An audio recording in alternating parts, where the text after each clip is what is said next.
Бирок кореялык фэшн TikTok жылдызы. Жөнөкөй кореялык жылдыз. Интернетте жылдыз болгонго чейин артист же модель болгон эмес. TikTokко жөнөкөй эле видеолорду жүктөп баштаган. Мисалы, бул анын эң алгачкы видеосу. Видеодо музыканын ыргагы менен башы кыймылдап, аны менен бирге төбөсүндөгү жалбырактар алмашып турган.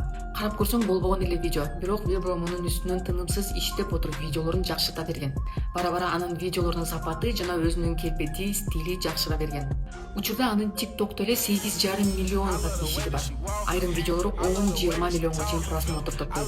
Анын видеолору үнсүз. Ал видеодо таакыр сүйлөйт. Харизма, стиль жана монтажы адамдарды кармап калат. Корей жигити видеолорунда транзишн ыкмасын колдонот. Бул TikToктогу эң популярдуу ыкма. Видео бирдей жай, бирдей тез болот.